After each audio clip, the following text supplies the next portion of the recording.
Hello, my SEOs. My name is Kiko. Today, we're going to get inside the minds of you mental health professionals and help you understand your SEO a little better. So for once, it's time for you to get on the couch and listen to what I have to say, because I'm giving you my top 5 ways to use social media for your therapy practice. Here today on The Sauce, brought to you by PosiTiveRank.com. See, look, just in case you wondered, I am still in Hawaii. Look, this is not fake.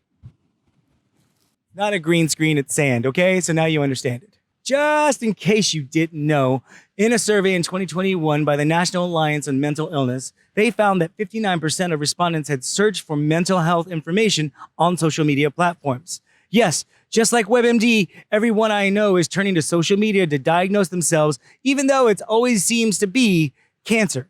Yeah, even for sore things like sore throat. I don't know why. In any event, with that many people in 2021 searching for help, you can bet that it's even more now, especially after the past few years. So if you aren't utilizing social media to build your practice and find clients, then you're missing out by a lot. So with that being said, here are my top 5 ways you can utilize social media to help your practice reach more people and increase your client base. Share informative content. Therapists can use social media platforms such as Twitter, Facebook, LinkedIn, Instagram, or TikTok if it's still going, to share educational content on mental health topics, rather that be for new tactics, findings, or understanding of previous conditions.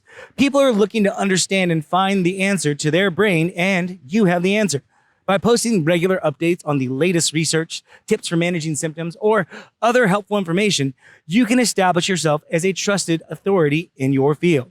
Engaging with followers. Social media provides an opportunity for therapists to engage with potential clients and build relationships. As a person who's used therapy for years and is an advocate for mental health, I know from personal experience that finding the right therapist is more than just looking at their reviews and degrees. It's about their personal connection and relationship we carry together. Finding a therapist is a lot like dating. Not everyone is right for you, but the right one will be there forever when you find them. Or unless your insurance is out and you don't get to have them in your network anymore. By responding to comments and direct messages, therapists can provide support, answer questions, and build trust with their followers, making it easier for people to make an informed decision and see if you are the right fit for them. I still miss you, Sheila. Sorry, Blue Cross kept us apart. Share testimonials. Social media can be a powerful platform for sharing client success stories. Yes, there are many who wouldn't want to share why they're there in therapy, but for those who wish to share how much you help them, those testimonials can be so helpful. Even the bad ones are helpful because, as I just said, finding the right therapist is a lot like dating. Some people may not like a hands-free mental health professional and be looking for someone who's a little more bossy. So testimonials about clients' likes and dislikes is still very helpful. Creating helpful video content. I know. You can't share your sessions with your clients, unless, of course, you're Jonah Hill or something. However, creating valuable video content is increasingly popular on social media, and therapists can use it to share their expertise and connect with potential clients. Videos can include Q&A sessions, educational content, or introductions to therapy techniques, and these are all things potential clients are looking for. So, with consent, because it's not just nice to ask, it's also a waiver you sign in the waiting room.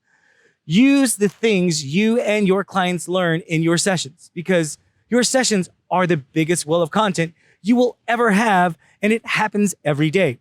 So use it to help others and your practice reach more people so you can help them. Offer promotions. Honestly, I feel like this is the one I'm going to lose you on the most, and I totally get it. Everybody wants something for free or cheap, and therapy is no different. So for that, I am sorry. But social media can be an effective platform for offering promotions or special discounts to new clients. For example, therapists can offer a free initial consultation or a discount rate for the first session to attract new clients and encourage them to try your service. Social media can be a powerful marketing tool for therapists. By sharing informative content, engaging with followers, and showcasing the value of your services, you can attract new clients and build your business. And who knows, maybe someone will make a documentary about you and your tactics. Hopefully they don't do it in front of a green screen. And if you want help keeping your sanity, then head on over to PosiTiveRank.com and see how our staff of experts can help you increase your rankings in search engines with our SEO management. Let us take the burden of content and SEO management off your hands so you can spend more time with your clients and less time managing your marketing. And maybe on a beach. Till next time, my name is Kiko. Have a great day.